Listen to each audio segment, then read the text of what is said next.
Hello, good afternoon everyone. स्वागत है मेरे YouTube channel history mentor by Tusharika में। आशा करते हैं आप लोग अच्छे होंगे, आप लोगों की तैयारी भी अच्छी चल रही होगी। इस चैनल के माध्यम से हम लोग यूजीसी नेट हिस्ट्री की तैयारी करते हैं। हम लोग पीवाईक्यू कर रहे थे। इससे पहले हम लोगों का 8 सेशन हो चुका था। आज हम लोग 71 क्वेश्चन से स्टार्ट करते हैं। क्वेश्चन नंबर 71 से स्टार्ट करते हैं। तो चलिए स्टार्ट करते हैं हम लोग क्वेश्चन नंबर 71। तो देखिए 71 में है, जनवरी 1929 में कौन सा प्रसिद्ध जनरल मार्क ब्लॉक और लुसियन फेब्रे द्वारा संयुक्त रूप से शुरू किया गया था।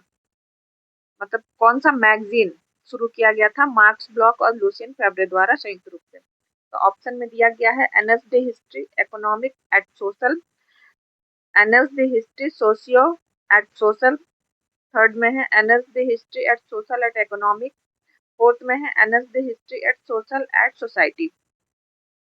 तो इसका सही आंसर हो जाएगा option number A Annales de History economic eight Social. इस मैगजीन का नाम था Annales de History Economics et Social. तो मार्क्स ब्लॉक और लुसियन फेब्रे एक प्रमुख फ्रांसीसी इतिहासकार थे जिन्होंने 1929 में पत्रिका की सह स्थापना की। दोनों ने मिलकर इस पत्रिका की स्थापना की।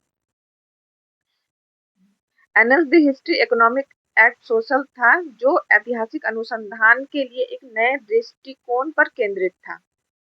तो इसके इतिहास लेखन में अनलास स्कूल की शुरुआत की जिस पर जोर दिया गया। घटना आधारित आख्यानों पर दीर्घकालिक सामाजिक इतिहास, इन चीजों पर जोर दिया गया कि घटना पे आधारित कोई चीज लिखा जाए। फिर ऐतिहासिक घटनाओं को समझने के लिए अर्थशास्त्र, समाजशास्त्र और भूगोल से अंतर्दृष्टि। तो इसका उद्देश्य था कि घटना पर आधारित चीजों को लिखना और ऐतिहासिक घटनाओं को समझने के लिए अर्थशास्त्र, समाजशास्त्र और भूगोल से अंतर्दृष्टि। उसके बाद है इसका उद्देश्य पारंपरिक राजनीतिक और सैन्य इतिहास से हटकर एक बहुविषयक दृष्टिकोण को अपनाना था। इस तरह से इस क्वेश्चन का आंसर हो जाएगा एनएल्स the history economic eight social, option number 1। तो आगे हम लोग देखते हैं क्वेश्चन नंबर 72। तो क्वेश्चन नंबर 72 में है, भारतीय विदेश नीति के बारे में निम्नलिखित में से कौन सा कथन सही है।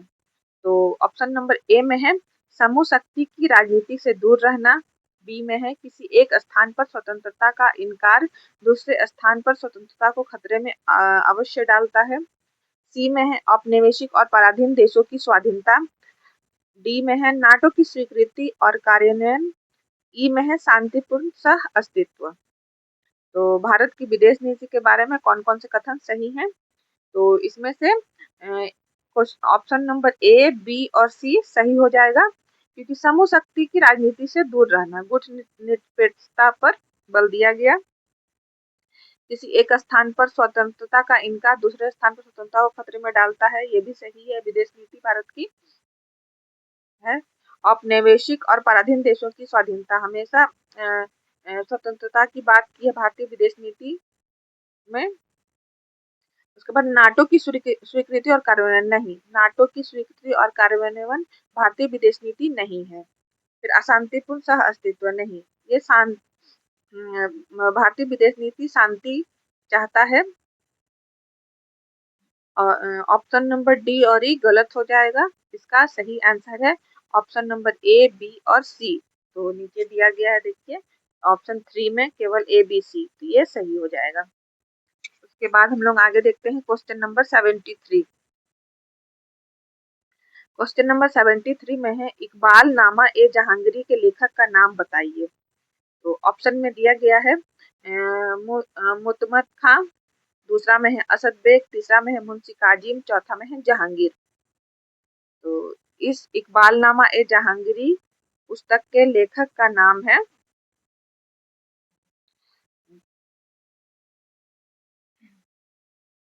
मुतमद खां हो जाएगा इसका सही आंसर। यह ग्रंथ मुगल सम्राट जहांगीर के शासनकाल का ऐतिहासिक विवरण देता है। इकबाल नामा ए जहांगीरी पुस्तक जहांगीर के शासनकाल का ऐतिहासिक विवरण देता है। तो इसका आंसर हो जाएगा मुतमद खां। उसके बाद हम लोग और भी लेखकों का नाम है उसके बारे में भी जान लेते हैं। तो वो है असद बेग, जहांगीर के शुरुआती दौर में एक संस्मरण लेखक व दूत के रूप में सक्रिय थे। असद बेग, असद बेग ने पुस्तक लिखी है वकायत ए असद बेग, संस्मरण और यात्रा वृतांत है। तीसरा में है मुंशी काजिम,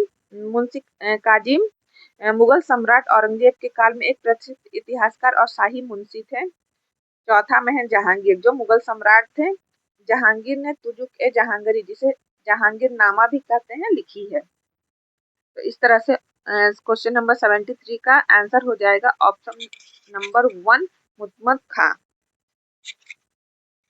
तो आगे देखते हैं क्वेश्चन नंबर 74।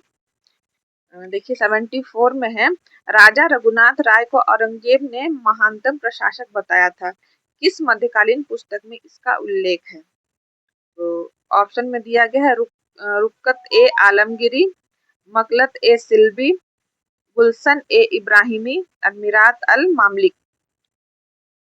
तो इसका सही आंसर हो जाएगा रुकत ए आलमगिरी।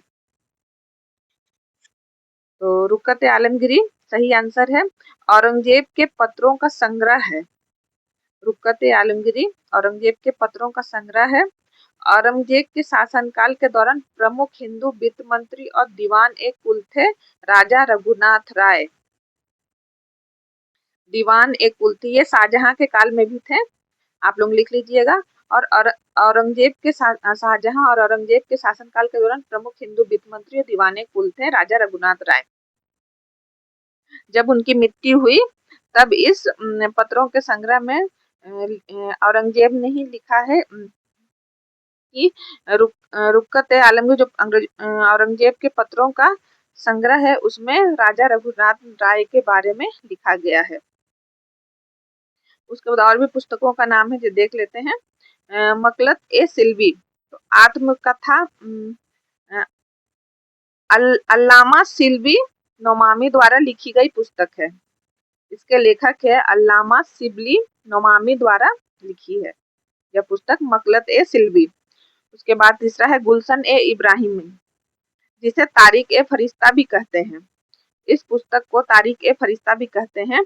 मोहम्मद कासिम हिंदू शाह द्वारा लिखा गया था, जिसको फरिश्ता कहा गया है। तो चौथा में है मिरात अल मामलिक, सैदी अली रिस ने लिखी, जो एक ऑटोनोमस नाविक थे।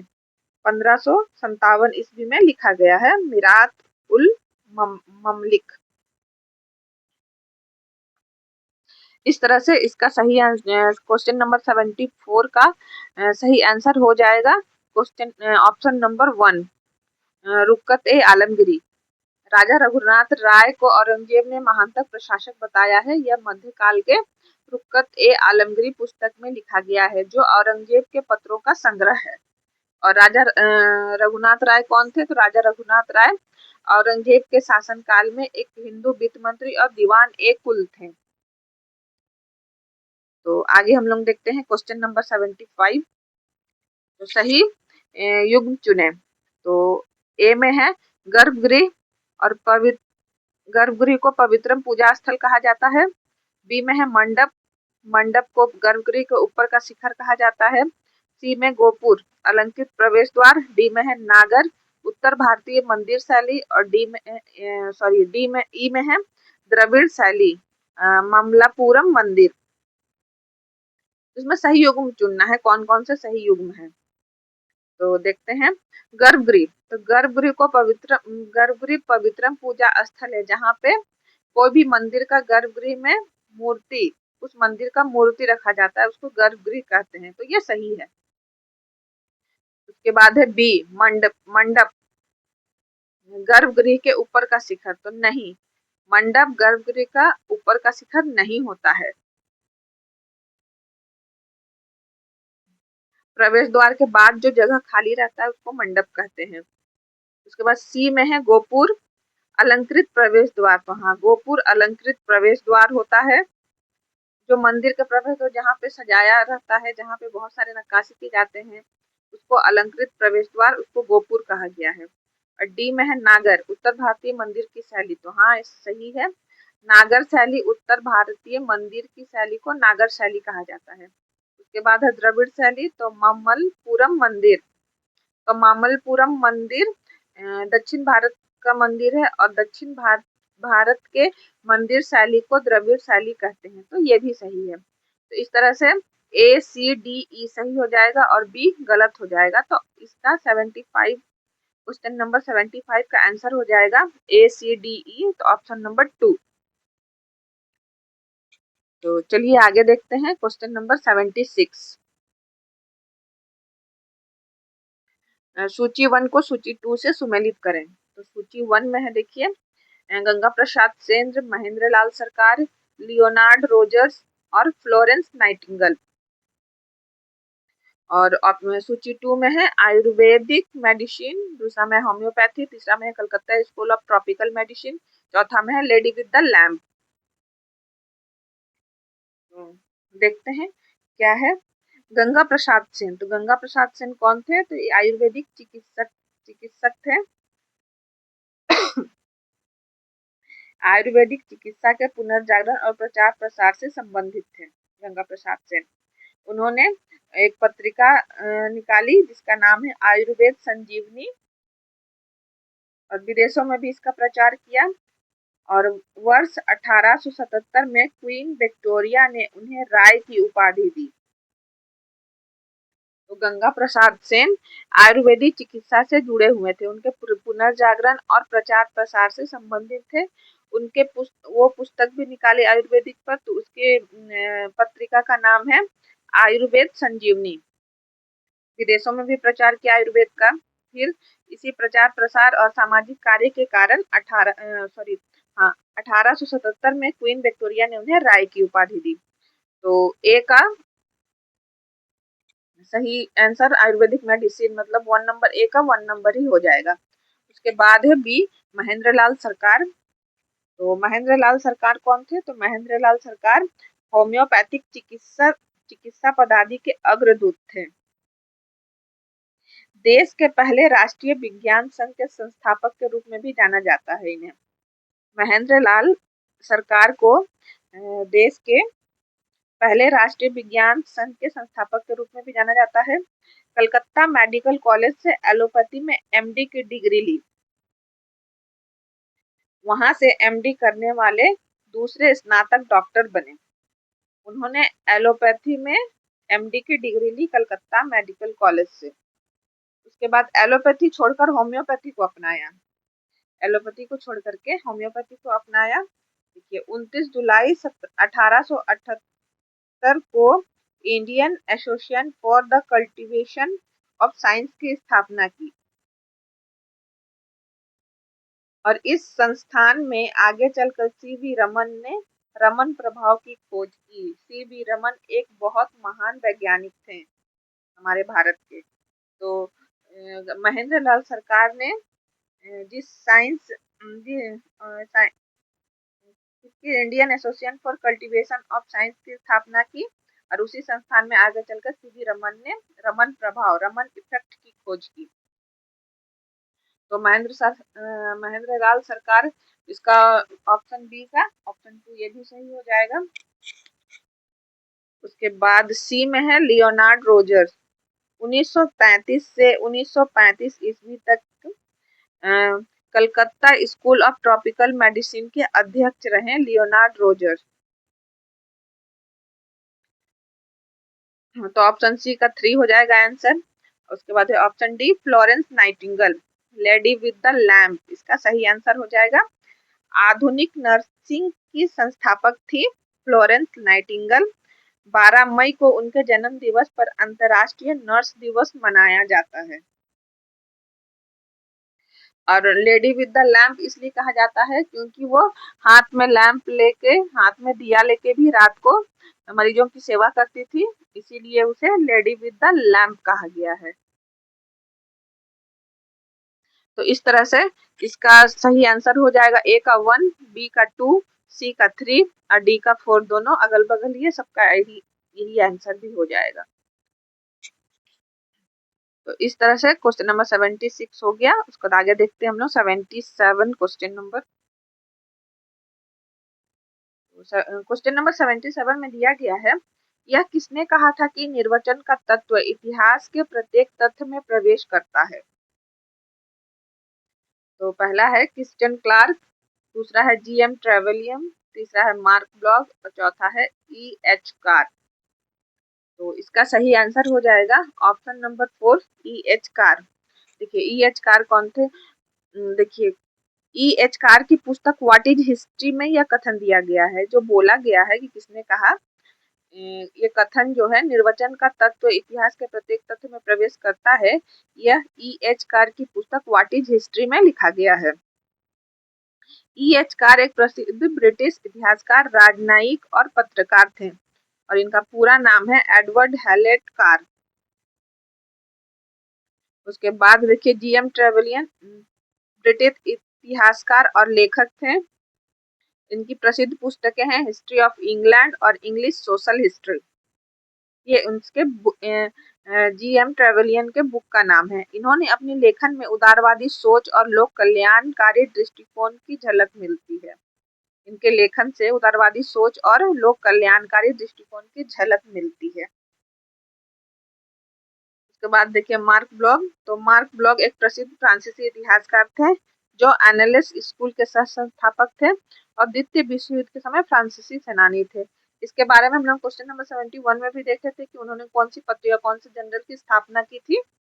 तो वही मार्क ब्लॉग जो फ्रांसीसी इतिहासकार थे और द्वितीय विश्व युद्ध के समय फ्रांसीसी सेनानी थे।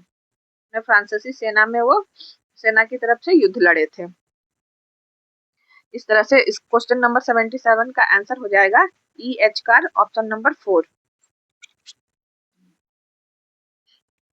आगे देखते हैं। देखिए क्वेश्चन नंबर 78। देखिए इसमें अभिकथन और कारण दिया गया है। तो अभिकथन में दिया गया है, भारत की संविधान सभा की अध्यक्षता कांग्रेस नेता डॉक्टर राजेंद्र प्रसाद ने की थी। और कारण में दिया गया है, डॉक्टर बी.आर. अम्बेडकर संविधान सभा के प्रारूपण समिति के अध्यक्ष थे। तो इसमें दोनों कथन सही है, ए भी सही है और आर भी सही है कि भारत की संविधान सभा की अध्यक्षता कांग्रेस नेता डॉक्टर राजेंद्र प्रसाद ने की थी। तो हाँ की थी। उसके बाद आर में दिया गया है, डॉक्टर बी.आर. अम्बेडकर संविधान सभा के प्रारूपण समिति के अध्यक्ष थे। तो हाँ ये भी सही है। दोनों कथन सही है पर आर ए की सही व्याख्या नहीं है। अध्यक्ष दोनों थे, दोनों अपने अपने अलग अलग डिपार्टमेंट के अध्यक्ष थे। वो संविधान सभा की अध्यक्षता की थी और ये प्रारूपण समिति के अध्यक्ष थे। तो ए और आर दोनों सही है पर आर ए की सही व्याख्या नहीं है। तो इसका आंसर हो जाएगा ऑप्शन नंबर 2। तो क्वेश्चन नंबर 78 का आंसर हो जाएगा 2। ए और आर दोनों सही है पर आर ए की सही व्याख्या नहीं है। तो आगे चलते हैं हम लोग। आगे है क्वेश्चन नंबर 79। तो क्वेश्चन नंबर 79 में है, भारत के निम्नलिखित राजवंशों को सही कालक्रम में रखें। तो कालक्रम में सजाना है कौन कौन से साम्राज्य की स्थापना कब हुई थी। तो सबसे पहला है उड़ीसा का गजपति साम्राज्य, बी है दिल्ली का सल्तनत, सी है अहमदनगर बीजापुर और बरार की सल्तनतें, डी में है जौनपुर कश्मीर और मदुरा की सल्तनतें और ई में है गोलकुंडा की सल्तनत। तो देखिए सबसे पहले है उड़ीसा का गजपति साम्राज्य। तो उड़ीसा का गजपति साम्राज्य की स्थापना हुई थी 1434 से 1541 तक। तो 1434 में उड़ीसा में गजपति साम्राज्य की स्थापना हुई थी और उसके संस्थापक थे कपिलेंद्र देव ने की थी स्थापना। उसके बाद बी में है दिल्ली सल्तनत। तो दिल्ली सल्तनत 1206 से 1526 ईस्वी तक रहा। तो इसमें 5 प्रमुख राजवंश आए दिल्ली सल्तनत में। इन 5 राजवंशों के को मिलाकर दिल्ली सल्तनत हुआ। तो सबसे पहले कौन सा वंश रहा? गुलाम वंश, जो 1206 से 1290 ईस्वी तक रहा। इसके संस्थापक थे कुतुबुद्दीन ऐबक। बी में है खिलजी वंश, 1290 से 1320 ईस्वी तक जलालुद्दीन खिलजी इसके संस्थापक थे। उसके बाद तुगलक वंश 1320 से 1414 ईस्वी तक, इसके संस्थापक थे गयासुद्दीन तुगलक। और चौथा है सैयद वंश 1414 से 1451 ईस्वी ख्रीज खां। और पांचवा है लोधी वंश 1451 से 1426 ईस्वी तक। तो दिल्ली सल्तनत की स्थापना 1206 ईस्वी में हुई थी गुलाम वंश के द्वारा। उसके बाद है अहमदनगर बीजापुर और बरार की सल्तनतें। तो इसकी स्थापना हुई थी 1490 ईस्वी में। ये अहमदनगर बीजापुर और बरार दक्कन के प्रमुख हिस्से थे। दक्कन जब टूटा तो उसमें अहमदनगर बीजापुर बरार ये सब अलग अलग सल्तनतें बनी।